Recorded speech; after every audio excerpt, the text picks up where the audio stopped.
جب اللہ نے کائنات کو بنانا چاہا تو سب سے پہلے مسجد کو بنایا. ان اول بیت وضع للناس للذی ببکہ، میں نے پہلا دنیا میں جو گھر بنایا، میرا اللہ کہتا میں نے بیت اللہ بنایا، میں نے مسجد کو بنایا. یہ مسجد بنائی فرشتوں کے ذریعے سے، فرشتوں کے ذریعے سے. پھر نوح علیہ السلام کے طوفان میں یہ گر گیا، ایک ٹیلا رہ گیا، باقی گر گیا. پھر اللہ تعالیٰ نے اس کے کئی ہزار برس کے بعد اللہ تعالیٰ نے جب انسانیت کو نور سے، ہدایت سے روشن کرنا چاہا تو دو باپ بیٹے سے اس گھر کی ابتدا کروائی، اور اتنی قربانی سے اس مسجد کو بنوایا کہ پہلے معصوم بچے کو خامد سے، باپ سے جدا کیا، معصوم بچہ، اور بیوی کو خامد سے جدا کیا. احاسنکم اخلاقا والطفکم باہلہ، والطفکم باہلہ. خامد اگر اچھے اخلاق والا ہو تو بیویاں قربان ہو جاتی ہیں، وہ خامد اگر ابراہیم ہو تو ہاجرہ کے کیا جذبات ہوں. نبی حسین ترین ہوتے ہیں، نبیوں کو اللہ حسن کا پیکر بناتا ہے اور پھر اخلاق کا بادشاہ بناتا ہے. ابراہیم علیہ السلام نبوت، حسن و جمال کا پیکر، اور اخلاق میں اوّاہ حلیم. خود قرآن کہہ رہا ہے کہ ابراہیم بڑے عالی اخلاق والے ہیں. تو اللہ نے پہلے ادھر بیٹھا دیا اور پھر کہا اس کو جنگل میں چھوڑ کے آ جائے، اس کو اپنے سے جدا کر دے. تو ابراہیم پہ کیا گزری ہوگی جب جوان بیوی کو چھوڑنے کا حکم ملا ہوگا. چلو ابراہیم علیہ السلام نے کی تو ایک بیوی سارا بھی ہے، اور ایک بیوی اور بھی تھی جو بعد میں کی، جس سے مدین پیدا ہوئی.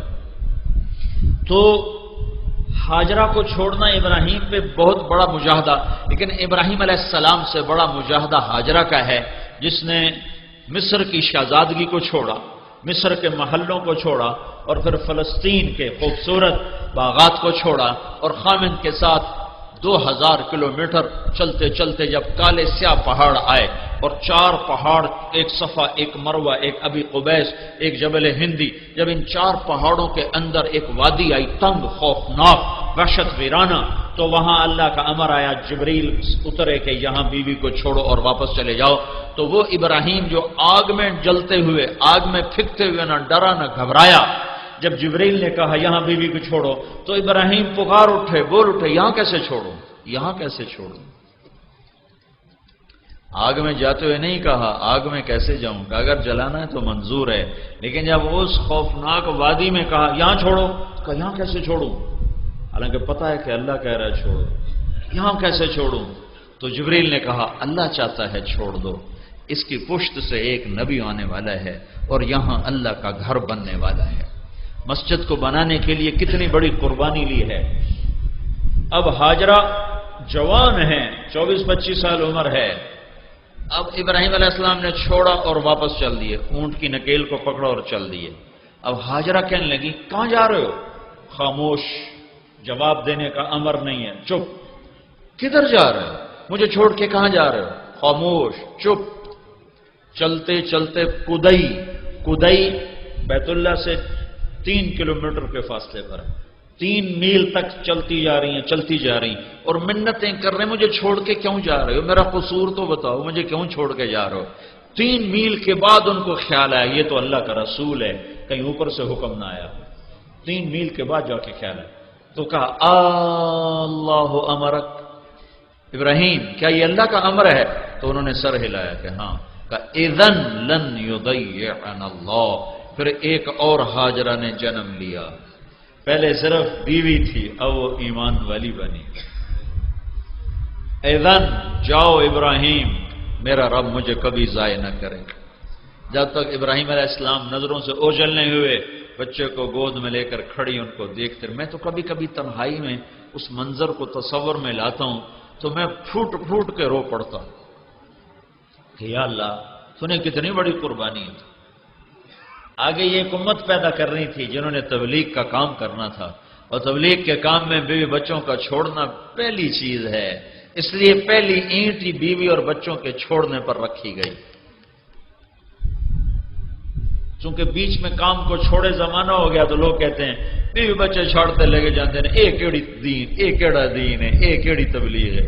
یہ وہ تبلیغ ہے جو ابراہیم نے کی، یہ وہ دین ہے جو ابراہیم لے کر آئے تھے. تم کبھی روکڑ سے فارغ ہو تو تمہیں پتہ چلے کہ دین کیا ہے. روکڑ ملاتے ملاتے زندگی برباد کر دو. او ہوئے کیسے واپس آئی ہوں گی، کن بوجھل قدموں سے آئی ہوں گی۔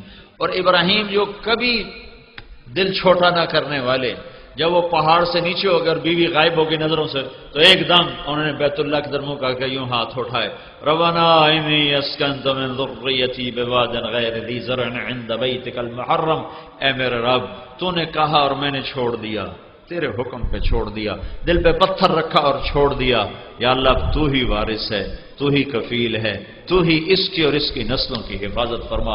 کتنی لمبی دعا سورہ ابراہیم کے آخر میں ابراہیم علیہ السلام نے فرمائی، دعا فرمائی، جس کو اللہ نے پورا قرآن میں نقل کیا، پورا۔ وہ رات جب آئی ہوگی ہاجرہ پر تو کیسی آئی ہوگی؟ فیصل آباد کی رات نہیں کہ لوڈ شیڈنگ ہے، اندھیرا ہے، چلو بتی جلا لو، گیس جلا لو، جنریٹر جلا لو، چلا لو۔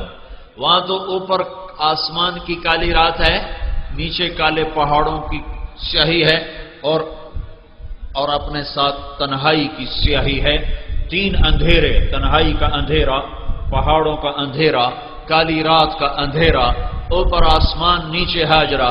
آسمان کے تارے بھی حیران ہوئے ہوں گے اور مکہ کے پہاڑ بھی حیران ہوئے ہوں گے کہ یہ مائی یہ خاتون یہاں بچے کو گود میں لے کے کیوں بیٹھی ہوئی؟ یہ مسجد بنوائی جا رہی، مسجد، پہلی اینٹ رکھی گئی مسجد کے ذریعے سے۔ مسجد اس کائنات کے لیے ایسے ہے جیسے جسم کے لیے روح ہے، جسم میں سے روح نکل جائے تو جسم میت ہے، جب مسجدیں ویران ہوتی ہیں تو شہر ویران ہو جاتا ہے۔ ہمیں مسجد سے جڑنے والا بنایا، تو اللہ نے ابراہیم اور اسماعیل کی قربانی کو قبول فرما کر ان سے اپنا گھر بنوایا۔ پھر ہمارے نبی پاک صلی اللہ علیہ وسلم نے ساری زندگی کوئی دفتر نہ بنایا، آپ کا دفتر مسجد، آپ کی عدالت مسجد، آپ کے فیصلے مسجد، شادی بیاہ مسجد، وفود سے ملاقاتیں مسجد، قضاء کے فیصلے مسجد، لشکروں کے فیصلے مسجد۔ اور جب آپ مدینہ تشریف لے گئے تو آپ نے قباء میں 2 ہفتے قیام کیا، کلثوم بن حدم رضی اللہ عنہ کے گھر میں ٹھہرے، پہلے مسجد بنائی، 2 ہفتے میں مسجد مکمل ہوئی، پھر آپ تشریف لے گئے مدینہ، اور وہاں جا کر خالی جگہ تھی، وہاں آپ کی اونٹنی بیٹھی تھی، وہاں جا کر پھر آپ نے مسجد بنائی۔ جب آپ مسجد کی تعمیر کے لیے پتھر کٹھے کیے تو اب بیت اللہ سامنے ہے نہیں تو اندازے سے کرنا ہے، تو جبریل آئے اور اللہ کے نبی کے سامنے یوں پر مارا تو بیت اللہ سیدھا سامنے کر دیا، سارے پردے ہٹا کر بیت اللہ کو سامنے کر دیا، تو اللہ کے نبی کا محراب ٹھیک بیت اللہ کے سامنے ایسے۔ عقبہ بن نافع رضی اللہ تعالیٰ عنہ قیروان میں ہے، قیروان ایک جنگل تھا اور وہاں چھاؤنی کی ضرورت تھی، اور وہ لشکر تھا کوئی 20-30 ہزار کا، اس میں 19 صحابہ تھے، تو عقبہ بن نافع رضی اللہ تعالیٰ عنہ صحابہ کو لے کر ایک ٹیلے پر چڑھے اور جنگل کی طرف منہ کر کے اعلان کیا، جنگل کے جانوروں 3 دن میں جنگل خالی کر دو، ہم اللہ کے نبی کے غلام ہیں، اس کے بعد جو بھی ملے گا ہم قتل کریں گے۔ تو 3 دن میں سارا جنگل خالی ہو گیا، اس کو کاٹ کے صاف کیا، گھر بنانے کا حکم دیا، خیمے گاڑنے کا حکم دیا۔ اب مسجد کی فکر پڑ گئی، مسجد کہ مسجد بنانی ہے، اور کہاں تیونس کہاں بیت اللہ، تب قبلہ کیسے معلوم کروں؟ نہ تو کوئی کمپاس ہے وہ زمانہ ہے، اور تاروں سے بنائیں تو کوئی پورا اندازہ نہیں ہے، تو اس پریشانی میں سو گئے کہ کیا کروں۔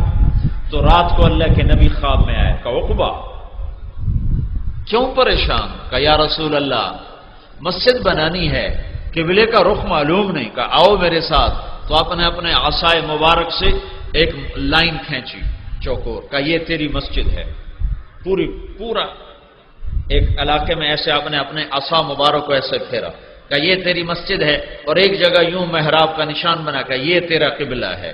جب آنکھ کھلی تو وہاں کھدائی ہوئی پڑی تھی اور قبلے کا نشان لگا پڑا تھا۔ تو قیروان کی مسجد آج بھی موجود ہے، مسجد عقبہ بن نافع کے نام سے وہ آج بھی موجود ہے۔ یہ مسجد نبوی کے بعد، مسجد حرام، مسجد نبوی کے بعد یہ قدیم ترین مسجد ہے جو عقبہ بن نافع رضی اللہ تعالیٰ عنہ سے بنوائی گئی۔ میرے بھائیوں، تبلیغ کا کام بھی مولانا الیاس صاحب نے مسجد سے شروع کیا، کوئی مرکز نہیں بنایا، کوئی دفتر نہیں بنایا، ساری تحریکوں کے دفتر ہیں، نظام ہیں، تبلیغ کا مرکز مسجد ہوتی ہے۔ فیصلہ آباد کا تبلیغی مرکز اسماعیل مسجد، لاہور کا تبلیغی مرکز ابراہیم مسجد، رائمنڈ کا تبلیغی مرکز ایک مسجد ہے، بہت بڑی مسجد ہے۔ مسجد سے مردوں کو جوڑا، مسجد سے مردوں کو جوڑا، اللہ کی رحمت جو بیت اللہ پر اترتی ہے پھر وہ جاتی ہے مسجد نبوی کی طرف، پھر مسجد نبوی سے پھیلتی ہے وہ مساجد کی طرف کہ بیوتی فی الارض المساجد عمارها زوارها فطوبى لمن تطہر فی بیتہ ثم زارنی۔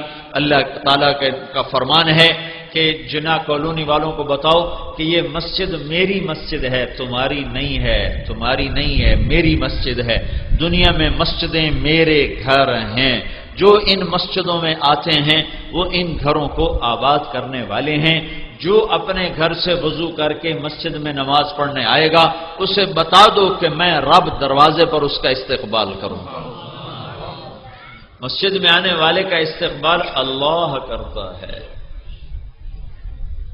مسجد والے بنو بھائیو، بازار والے نہ بنو، مسجد والے بنو۔